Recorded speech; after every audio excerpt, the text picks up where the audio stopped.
ఎందుకు మరి ఇప్పుడు మాట్లాడుతూ ఉన్నావు కదా ఆత్మగౌరవం అని బీసీ సామాజిక న్యాయం అని ముఖ్యమంత్రి గారు నీ నియోజకవర్గాన్ని ఒకసారి చూద్దాం మీ నియోజకవర్గాన్నే ఒకసారి చూద్దాం సార్ ఏ పార్టీ మీరు బీసీలకు అవకాశాలు కల్పిస్తూ ఉన్నారు ఏ పార్టీ ఏం చేస్తూ ఉన్నారో కొడంగల్ నియోజకవర్గం చూద్దాం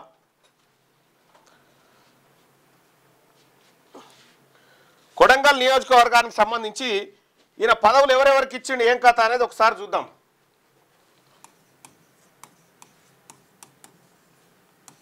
కొడంగల్ ఇక్కడ ఈయన సొంత జిల్లాల వికారాబాద్లో ఒక్క బీసీకి కూడా అవకాశం ఇవ్వలే ఎమ్మెల్యేగా పోటీ చేయడానికి ఒక్క బీసీకి ఇవ్వలే ఎమ్మెల్యే నో బీసీ ఈయన జిల్లాలో ఏది వికారాబాద్ జిల్లా నామినేటెడ్ పోస్టుల సంగతి చూద్దాం ఎంపీలు ఎవరెవరు ఉన్నారయ్యా ఎంపీ పదవులు ఎవరెవరికి ఇచ్చిండు ఈయన పోటీ చేసింది విశ్వేశ్వర్ రెడ్డి అక్కడ ఎంపీ ఈయన మీద రంజిత్ రెడ్డికి ఇచ్చిండు రంజిత్ రెడ్డి నుంచి ఇక రెండవది ఏది పట్నం మహేందర్ రెడ్డి ఎమ్మెల్సీగా ఉన్నటువంటి పట్నంను చీఫ్ విప్ చేసిండు చీఫ్ విప్ ఇది తాండూరు ఎమ్మెల్యే రెడ్డి పరిగి ఎమ్మెల్యే రెడ్డి కొడంగల్ రెడ్డి ఇక నామినేటెడ్ పదవులు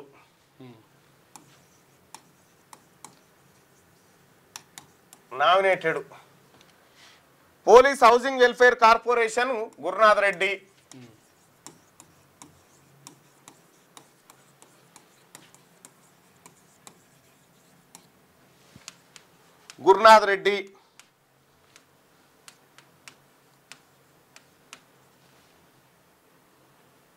వైశ్య కార్పొరేషన్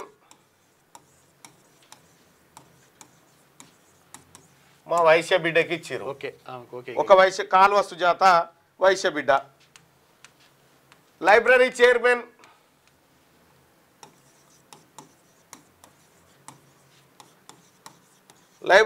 ఎవరికి ఇచ్చినవయా library chairman Rajesh Reddy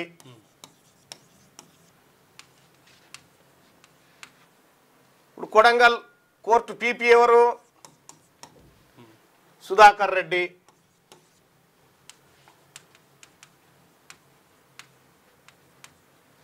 DCC ఎవరు రామ్మోహన్ రెడ్డి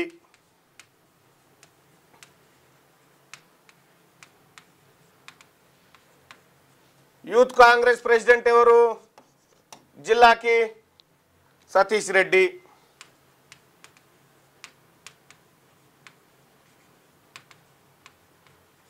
ఎన్ఎస్టిఐ ప్రెసిడెంట్ ఎవరు ఈ జిల్లాకి జైపాల్ రెడ్డి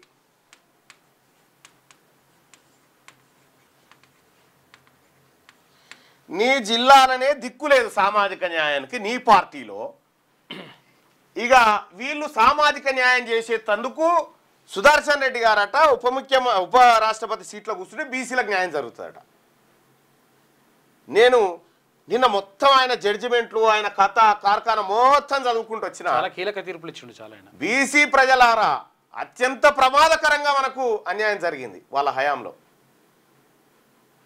అందుకోసమే ఇక్కడ ఈ ఎన్నికల్లో ఈ ఉపరాష్ట్రపతి మీకు ఓటు కనుక ఉంటే ఉపరాష్ట్రపతిగా ఎవరికి ఓటేస్తారు నేనైతే రాధాకృష్ణన్ బీసీ బిడ్డకి వేస్తా ఓటు ఇక్కడ ఆత్మగౌరవం ఎక్కడిది మా ఆత్మగౌరవం రాధాకృష్ణన్లో ఉంది మొట్టమొదటిసారిగా ఒక బీసీ వాడు ఉపరాష్ట్రపతి అయితే తప్ప కళ్ళు మండుతున్నాయా ఎందుకు తెచ్చిపెట్టారు ఇప్పుడు నిజంగా మీకు కనుక సామాజిక న్యాయము ప్రజలకు మంచి జరగాలన్న ఆలోచన ఉంటే మీరు చేయాల్సిందేంది మా కంచాయిలే అని బెటరంటారా ప్రొఫెసర్ ఏ పార్టీకి సంబంధం లేదు ఏ పార్టీకి సంబంధం లేదు మా కంచాయిలే గారిని బెటరించిరి కంచాయిలే గారికి తెలిసినదో తెలుసా సుదర్శన్ రెడ్డి గారికి కంచాయిలే గారు జీవితం అంతా తన ఐడియాలజీ తోటి ఈ ప్రజల్లో ఈ దేశంలో ఏం జరుగుతుందో సమాజాన్ని వివరించడానికి పనిచేసి పెళ్లి కూడా చేసుకోలే.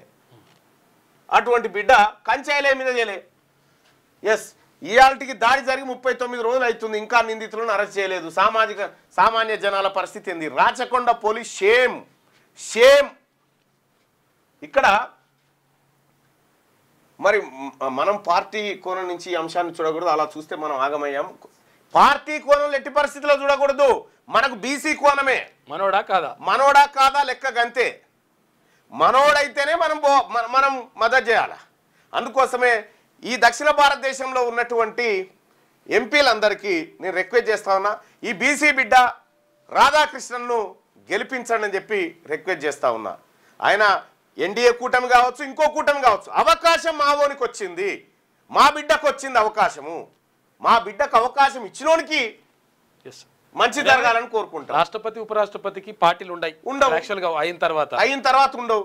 కాబట్టి మనం ఎట్టి పరిస్థితుల్లో నేనైతే నాకు ఓటు గనక ఉంటే నా ఓటును రాధాకృష్ణన్ బీసీకే వేస్తా.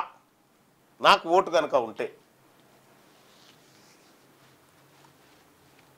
తెలుగువాడ ఆత్మగౌరవం ఎన్నడన్నా ప్రెస్ మీట్ పెట్టి ఇదే ఇట్లా ప్రెస్ మీట్ ఆయనను ప్రకటించంగానే ఈయన ప్రెస్ మీట్ పెట్టి ఆత్మగౌరవం ఇయ్యాలి. అదికొచ్చిన అది నీ కొడంగల్ల బీసీ ప్రజల ఆత్మగౌరవం లేదా? వాళ్ళ ఆత్మగౌరవం చంపుకొని బతా ఉన్నారు. ఇదే ప్రెస్ మీట్ పెట్టి తెలంగాణ రాష్ట్రంలో కాంగ్రెస్ పార్టీ బీసీలకు ఉదయపూర్ డిక్లరేషన్ బొందబెట్టి బీసీలకు అన్యాయం చేసింది. ఉన్న బీసీలనైనా గెలిపించడని చెప్పిన ఎప్పుడైనా ప్రెస్ మీట్ పెట్టి బీసీ ఆత్మగౌరవం వద్దా? బీసీ ప్రజలారా, రేవంత్ రెడ్డి అయినా ఈ పుట్టలున్న విషసర్పం ఈ పుట్టలోకి వచ్చినంత మాత్రాన విషం పోదు. విషమే. వాళ్ళు ఎప్పటికైనా అట్లే. కాబట్టి బీసీ ప్రజలారా, మన ఆత్మగౌరవం మన మన అధికారం మనకు రాజకీయ అధికారంతోనే సాధ్యమవుతుంది. అందుకే ఆ విధంగా మనం ముందుకు వేయాల్సినటువంటి అవసరం ఉంది. అడుగులు ముందుకేయాలి. ఎస్, 100% బీసీల ద్రోహిగా రేవంత్ రెడ్డి ముద్ర వేసుకుంటే ఎప్పుడో కులగణంలో బీసీల లెక్కలు తారుమారు చేసినప్పుడే అయిపోయింది. దానికి స్వతంత్ర కమిటీ చైర్మన్గా వాళ్ళ సుదర్శన్ రెడ్డి తెచ్చిపెట్టిండు. వాహ్! ఇంకా చిట్చాట్ చేసుకుంటే పార్టీ పరంగా 42% బీసీలకు రిజర్వేషన్ ఇయ్యే శాతగానటువంటి ముఖ్యమంత్రి ఉంటేంది నువ్వు, లేకపోతేంది ముఖ్యమంత్రిగా. మాకేమచ్చారా నీతోటిగా? అయిపోయింది నీ పని. నీ డొల్లతనం తేలిపోయింది. మా బీసీ బిడ్డ గెలవాలని కోరుకుంటున్నాం. ఈ ఉపరాష్ట్రపతి ఎన్నికల్లో మా బీసీ బిడ్డ రాధాకృష్ణన్ గెలవాలని కోరుకుంటున్నాం.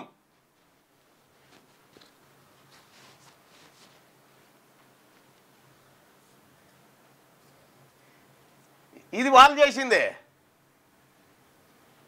కాబట్టి ప్రజలారా, నేను కేసీఆర్కి రిక్వెస్ట్ చేస్తా ఉన్నా, మీకున్నటువంటి రాజ్యసభలు, లోక్సభ అంటే లేవు, మీకున్న రాజ్యసభ అభ్యర్థులు దయచేసి బీసీలకు ఓటేయమని రిక్వెస్ట్ చేస్తా ఉన్నా. ముఖ్యమంత్రిగా పనిచేసినటువంటి గత ముఖ్యమంత్రి కేసీఆర్ను రిక్వెస్ట్ చేస్తా ఉన్నా, మా బీసీ అభ్యర్థికి ఓటేయండి. ఆయన ఏ కూటమి నుంచి నిలబడ్డాడు అనేది కాదు, మా బీసీ అభ్యర్థి రాధాకృష్ణన్ కోటేయమని రిక్వెస్ట్ చేస్తా ఉన్నా. అసదుద్దీన్ ఓవైసీ గారికి రిక్వెస్ట్ చేస్తా ఉన్నా, మా బీసీ అభ్యర్థి కోటేయమని రిక్వెస్ట్ చేస్తా ఉన్నా. పవన్ కళ్యాణ్ గారికి రిక్వెస్ట్ చేస్తా ఉన్నా, మా బీసీ అభ్యర్థి కోటేయమని మీ పార్టీ ఓటేయాలని కోరుకుంటా ఉన్నా. చంద్రబాబు నాయుడు గారిని రిక్వెస్ట్ చేస్తా ఉన్నా, మా బీసీ అభ్యర్థి ఓట్లు వేయించి గెలిపించాల్సిందిగా రిక్వెస్ట్ చేస్తా. జగన్మోహన్ రెడ్డి గారికి కూడా చెప్తా ఉన్నా, దయచేసి మా బీసీ అభ్యర్థి రాధాకృష్ణన్ గారికి ఓటేయండి. ఇదే మా స్టాండ్. ఈ తెలంగాణ రాష్ట్రంలో మా బీసీల స్టాండ్ ఇదే.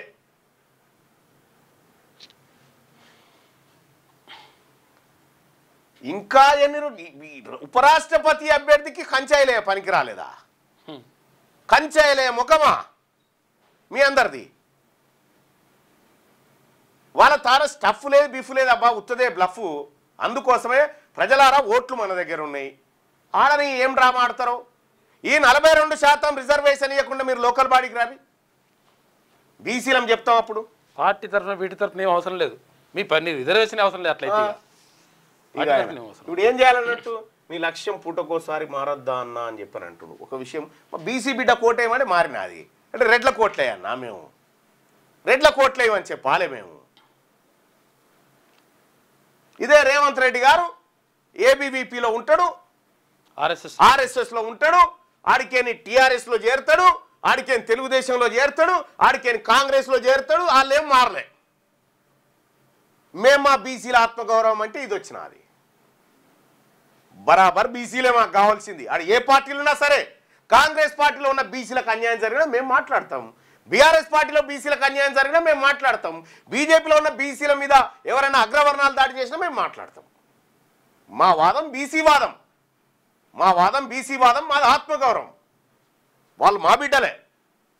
తాత్కాలికంగా బంద్ అయి ఉండొచ్చు, ఏదో ఒక రోజు వాళ్ళు రావాల్సిందే. ఈ బీసీ ప్రభుత్వంలో భాగస్వామ్యం కావాల్సిందే, ఇంకొక ఆప్షన్ లేదుగా. అంటే ఇట్లుంటుంది అన్నట్టు. ఇక మాణిక్ రెడ్డి గారు చెప్తా ఉన్నాడు, సుదర్శన్ రెడ్డి హీరో అని చెప్తా ఉన్నాడు. రెడ్లకు హీరో మేము కాదంటలేము, రెడ్లకు హీరో మేము తప్పేమంటలేము. ఈ దేశంలో ఉన్న పార్టీలన్నీ వారియే, మనం పార్టీ కోణంలో చూడకూడదు.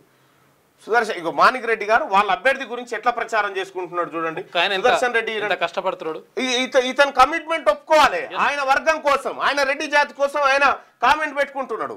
ఆయన ఒప్పుకోవాలి. గ్రేట్. అసలు అట్లా వేయాలి. అసలు బీసీలు మరి మీరు పెట్టుకోరేందయ్యా, మేము పెట్టుకుంటున్నాం అని చెప్తా ఉన్నారు కదా. ఈ బీసీలు మీరు దమ్ముంటే మీరు రాధాకృష్ణన్ పేరు పెట్టుకోండి అని చెప్తా ఉన్నారు కదా. సోయి ఉండాలంటారు. మనకి ఏది లేదు, వట్టిగానే ఏం చేస్తున్నాం ఏమీ కాదు. మళ్ళా కొంతమంది ఇక బీసీలకు వీళ్ళేదో మంచి చేస్తున్నట్టుగా ఏదో యాక్టింగ్ చేస్తున్నట్టు వాని యువసేన వీని యువసేన పెట్టుకొని పబ్బం గడుపుకుంటుంది తప్ప ఇంకోటి లేదు. ఈసారి బీసీలమంతా ఒక్కటై బీసీ గలం వినిపిస్తా ఉన్నాము, బీసీ ప్రజలమంతా ఒక్కటై వినిపిస్తా ఉన్నాము. మీకు సహజంగానే అది జీర్ణం కాదు. మాణిక్ రెడ్డిని మనం ఎందుకు అనాలి? మన అభ్యర్థి గొప్పతనం చెప్పండి. ఆయన అభ్యర్థిని ఆయన బలపరచుకోండి. బీసీ అభ్యర్థిని బీసీ చెప్పుకోండి. తప్పేముంది, ఆయన ఇష్టం. అది ఆయన ఇష్టాన్ని మనం, ఆయన అభిప్రాయాన్ని గౌరవించాలి. మన అభిప్రాయం ఏందో కూడా మనం పెట్టాలి కదా, తెలుస్తుంది. ఆయన అభ్యర్థిత్వానికి సంబంధించి అది, ఈయన అభ్యర్థిత్వానికి సంబంధించి ఇది. సో ఇక్కడ ఉపరాష్ట్రపతి ఎన్నికల్లో ఉపరాష్ట్రపతిగా ఒక్క బీసీ లేడు. స్వాతంత్రం వచ్చినప్పటి నుంచి రాష్ట్రపతిగా ఒక్క బీసీ లేడు.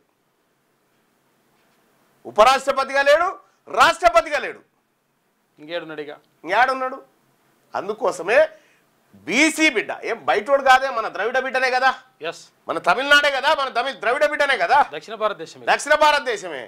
ఇక్కడ మన రక్తం దాగిన వాళ్ళ కంటే వాళ్ళు నయం కాదా బీసీలు?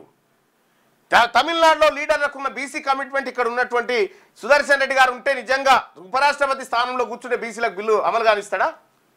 వాళ్ళు కొన్ని సందర్భాలు వస్తే స్టాలిన్ కూడా ఆయనకు సపోర్ట్ చేస్తారు. అట్లుంటది. స్టాలిన్ కూడా సపోర్ట్ చేస్తాడు అవసరమైతే సందర్భాలు వస్తే అట్లుంటది. నేనేమంటున్నంటే మా బీసీ అభ్యర్థి మనలో ఇప్పుడు వచ్చిన చైతన్యం అలాగే ఉంటే ఖచ్చితంగా వచ్చి తీరింది. తెలంగాణ రాష్ట్రం బీసీలో మీరు రాసి పెట్టుకోండి. 2028 నాడు వీళ్ళంతా చిత్తు కొట్టుకపోతారు. ఈ బీసీలను ఇన్ని రోజులు అనగదొక్కుతున్నటువంటి వాళ్ళంతా చిత్తు కొట్టుకపోతారు. ఆ రోజు దగ్గరలోనే ఉంది, ఆ కథ జరుగుతుంది. ఇక పత్రికలలో మీ అందరికి తెలుసు, మన తెలుగు బిడ్డ, మన ఆత్మగౌరవం, మన రైతు కుటుంబం, అంచెలంచె ఇవన్నీ డ్రామాలు ఉంటాయి. అసలు విషయం ఇది. మనం బీసీల వైపు